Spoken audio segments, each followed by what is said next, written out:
नमस्कार। हकीकत में मैं राकेश वर्मा आप सभी का स्वागत करता हूं।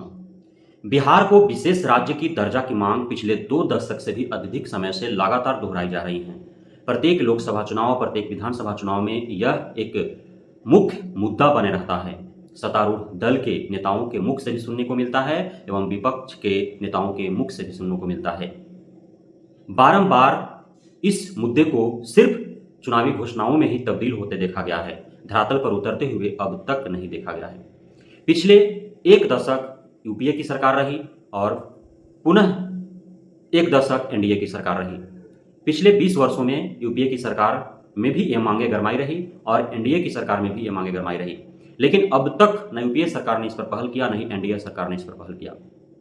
माननीय मुख्यमंत्री नीतीश कुमार पिछले 18 वर्षों से एनडीए के साथ ही उसी के समर्थन से बिहार में मुख्यमंत्री के पद पर बने हुए हैं और पिछले 10 वर्षों से केंद्र में भी एनडीए की सरकार है। दोनों जगह समानांतर सरकार होने के बावजूद भी अब तक बिहार को न तो विशेष राज्य का दर्जा मिल पाया है और न ही विशेष पैकेज मिल पाया है, जबकि खुद प्रधानमंत्री चुनावी घोषणाओं में आकर के बिहार को विशेष राज्य का दर्जा और विशेष पैकेज की घोषणाएं कर चुके हैं। बावजूद इसके आज जब इस बाबत प्रश्न पूछे गए सदन में तो जवाब आता है केंद्र सरकार की ओर से कि बिहार को विशेष राज्य का देने संबंधित कोई मुद्दा विचाराधीन है ही नहीं।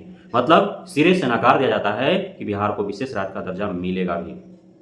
अब नीतीश कुमार एवं उनके समर्थित जो नेता हैं उनके सीने पर समझो सांप लौट गया हो, क्योंकि बहुत ज्यादा उम्मीदें थी कि तीसरे चरण में आकर के कम से कम एनडीए 3.0 में आकर के तो कम से कम बिहार को विशेष राज्य का दर्जा मिल ही जाएगा, लेकिन इसमें कहीं न कहीं बिहार सरकार की भी गलतियां दिखी, क्योंकि बिहार सरकार ने एवं बिहार सरकार में बैठे हुए जनप्रतिनिधियों ने सिर्फ इस मुद्दे को चुनावी मुद्दे के रूप में ही इस्तेमाल करने का प्रयास किया है। धरातल पर इसे उतारने हेतु कोई भी कठोर कदम उठाने का प्रयास किया ही नहीं।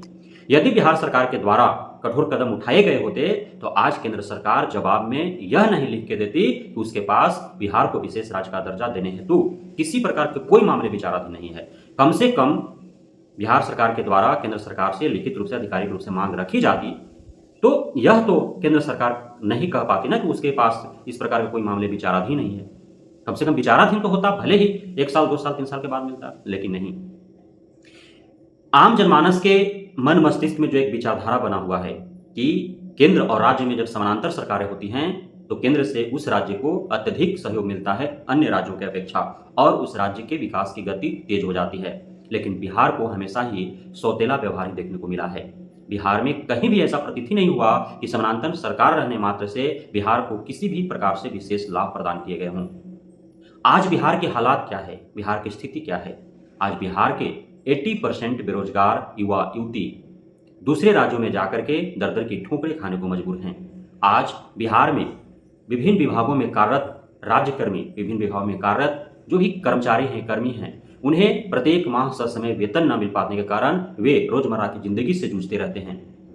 आज बिहार में न कोई ढंग का फैक्ट्री है, नहीं यहाँ पे कोई खनन उद्योग है, नहीं यहाँ पे कोई अन्य संसाधन है जिससे बिहार को राजस्व की प्राप्ति हो सके और उस आय से बिहार के विकास में तेजी लाया जा सके। बिहार पूर्ण रूप से केंद्र सरकार के मदद पर निर्भर है, जबकि केंद्र सरकार बिहार सरकार को मदद करने के लिए कहीं से भी प्रयासरत नहीं दिख रही है। अब बिहार सरकार एवं उससे संबंधित प्रतिनिधि का यह दलील आ रहा है सामने कि चलो केंद्र सरकार यदि बिहार को विशेष राज्य का दर्जा नहीं देती है तो कम से कम विशेष पैकेज ही दे दे, उससे भी काम चल जाएगा।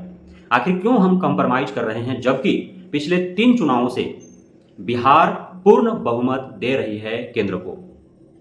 95%, 99% सीटें बिहार से एनडीए को मिल रही है, मोदी साहब को मिल रहा है, भाजपा को मिल रहा है।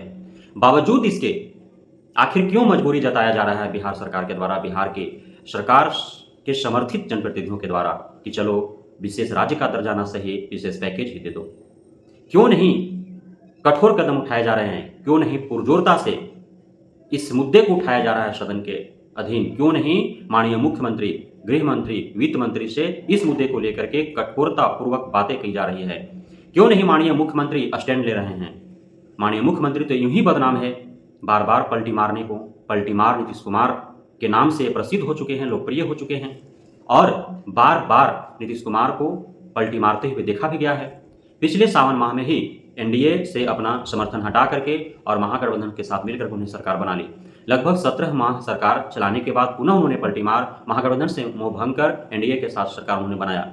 एनडीए से सरकार उन्होंने इसीलिए बनाया था कि लोकसभा का चुनाव आने वाला है, इसमें उनको विशेष रूप से फायदे पहुंचेंगे एवं जब तीसरा चरण में केंद्र में एनडीए की सरकार बनेगी, माननीय मोदी जी प्रधानमंत्री के तौर पर विराजमान होंगे, तो शायद बिहार को विशेष राज्य का दर्जा मिल जाएगा, विशेष पैकेज प्राप्त होंगे। लेकिन यह सपना भी साकार नहीं हो पाया, यह उम्मीद भी अधूरा रह गया। आखिर क्या अब स्टैंड होने वाला है माननीय मुख्यमंत्री का? क्या पुनः माननीय मुख्यमंत्री नीतीश कुमार पलटी मारने वाले हैं इस मुद्दे पर कि केंद्र ने उन्हें विशेष राज्य का पैकेज नहीं दिया? अभी इस परिस्थिति में जब केंद्र में नीतीश कुमार के पार्टी जदयू का महत्वपूर्ण भूमिका है संगठन में, गठबंधन में, यदि भारत के दो पार्टियां, एक माननीय मुख्यमंत्री का पार्टी जदयू और दूसरा चंद्रबाबू नायडू का पार्टी, यदि अपना समर्थन वापस ले लेते हैं तो केंद्र में माननीय मोदी जी को प्रधानमंत्री बने रहना दुर्लभ हो जाएगा। एक तरफ चंद्रबाबू नायडू अपने राज्य में मनमाने तरीके से जो उन्होंने घोषणाएं की है व्यक्तिगत तौर पर, पार्टी स्तर पर, वे फुलफिल कर रहे हैं, लेकिन दूसरे तरफ नीतीश कुमार मजबूर दिख रहे हैं। इनके द्वारा जो व्यक्तिगत तौर पर, पार्टी स्तर पर, राज्य सरकार के स्तर से जो बिहार वासियों को घोषणाएं की गई, ये मजबूर दिख रहे हैं, ये अक्षम, असफल दिख रहे हैं अपनी घोषणाओं को पूर्ण करने में। आखिर क्यों ये दबाव नहीं बना पा रहे हैं? यह सबसे बड़ा सवाल है। क्या माननीय मुख्यमंत्री के बारे में जो चर्चाएं चल रही है विभिन्न न्यूज चैनलों पर कि पुनः ये इस मुद्दे पर पलटी मारने वाले हैं, क्या यह सत्य है? जिस प्रकार से इनके समर्थित दल माननीय केंद्रीय मंत्री जीतन राम मांझी का बयान नीतीश कुमार के बारे में अभी हाल फिलहाल में आया, इससे भी, साथ ही भाजपा और जदयू के बीच में जो खटास बारंबार देखने को मिलते हैं, उससे भी ऐसा प्रतीत होता है कि माननीय मुख्यमंत्री कभी भी पलटी मार सकते हैं। हालांकि यह कह पाना मुश्किल है कि माननीय मुख्यमंत्री कब क्या निर्णय ले लेंगे, किस अंतिम निर्णय तक वो पहुंच पाएंगे। अब चूंकि यह बिहार के हित का सवाल है, केंद्र सरकार ने इसे सिरे से खारिज कर दिया है, तो इस पर माननीय मुख्यमंत्री का क्या स्टैंड होगा, यह देखने वाली बात होगी।